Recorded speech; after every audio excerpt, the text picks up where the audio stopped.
Ito ang tulay na matagpuan sa barangay Mabolo, Naga City. Hindi sana ito ang sadya namin, ngunit nang nakita ko malapitan ang tulay na ito ay naisip kong puntahan. Halatang matibay ito, hindi tinipid at malawak na mayroon 4 na lanes para sa mga sakyan na daraan dito.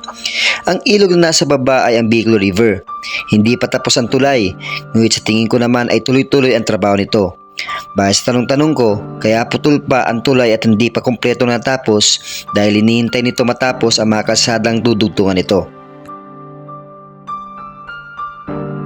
Alright guys, so magandang umaga. Nandito kami ngayon sa Diversion Mabolo Access Road. Dito lang sa lugar na to, na kung saan ito yung parang flyover or tulay na ginagawa para mapadali yung transportasyon ng ating mga kababayan.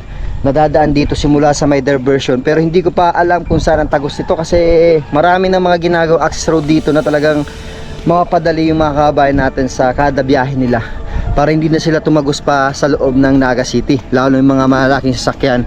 So ito yung ilog dito, ayan o. Tapos yung purpose namin dito ay hanapin yung lugar na kung saan may mga naglalagay ng mga kainan, yung iba't ibang mga stall, yung esplanade dito sa lugar na to. Pero kung hindi ako nagkakamali, doon yung sa may likod ko. Ayan o. Ngayon kung makikita nyo, ito na yung dulo. Ongoing yung patrabaho. Siyempre pag napaganda to, ito yung talagang makakatulong sa bawat mga turista o sa bawat mga kabayan natin nagbibiyahe sa araw-araw. Ayan. Putol pa siya hanggang dito sa dulo. Kumbaga may abang na siya. Ayun na yun, papunta na yun doon sa may unahan. So dito may kalsada pa. Kung makikita nyo, 4 lanes, 1, 2, 3, 4. Ayan, 4 lanes. So makakaiwas tayo sa traffic. And then yung biyahe mapapaikli kahit papaano. Sa baba may mga kabahayan na. Tapos doon may tulay. And then ang hahanapin natin ngayon kung saan tayo makakadaan papunta sa baba ng tulay.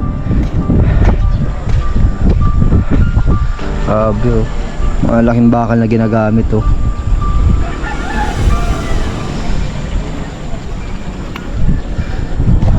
Kung makikita ninyo, umuula doon sa dulo. Actually dapat yung vlog namin ay sa isang cave na gawa ng mga Hapon. Kaso ang problema ay uulan, kaya hindi na kami tuloy kasi medyo malayo-layo yung biyahe namin. Pero hindi yun sa Albay, somewhere in Camarines Sur lang yan. So malapit lang dito sa ating lugar. Pero kahit paano may kahabaan ng biyahe namin. So kung may kita nyo itong likod ko, umuulan na doon sa may dulo.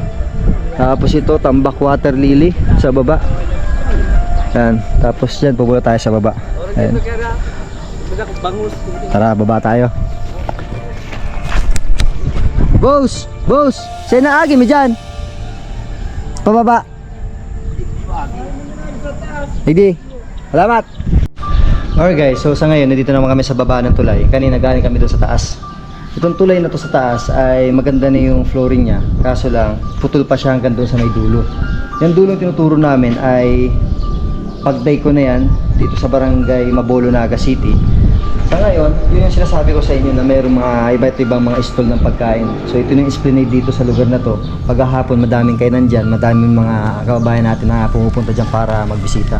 So ito yung inaapakan namin ngayon.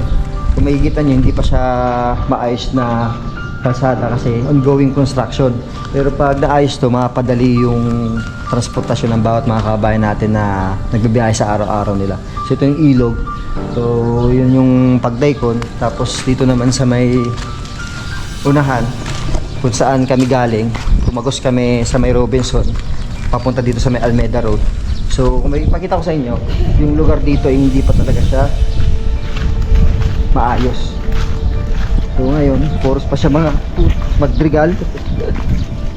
Puros pa siya mga madrigal yung mga lupa niya.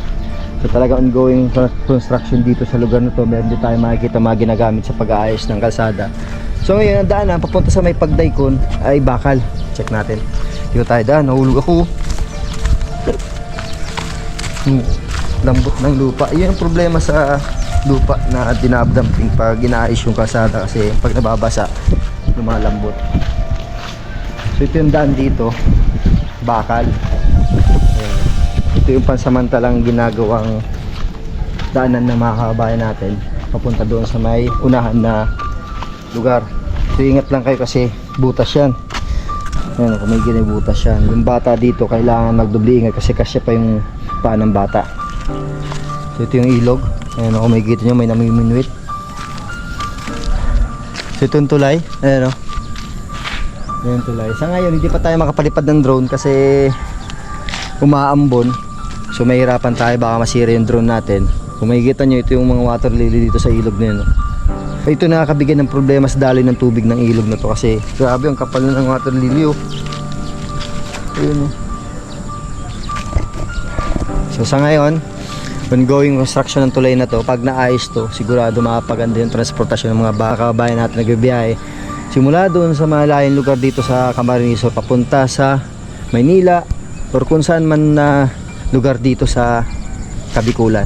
So malaking tulong tong tulay na to na at hindi lang to mga tulay, mga access road na ginagawa dito sa lugar natin para mapadali yung biyahe ng mga kababayan natin. So sa ngayon, try natin magpalipad ng drone pag tumili ang ulan and then yun, pinakita ko lang sa inyo yung ginagawa yung tulay tapos yung lugar. Yun nga, yung tinuturo ko sa tuwing hapon ay maraming tao dyan, maraming mga stall ng mga pagkain na pwedeng bisitahin sa tuwing bakante kayong oras kasama pamilya at kasama ang barkada. So sa ngayon, manonood muna tayo ng minuit. Ayan. Pwede kita mag-iba doon barkada. So yan. Maya, palipad kami ng drone. Tara.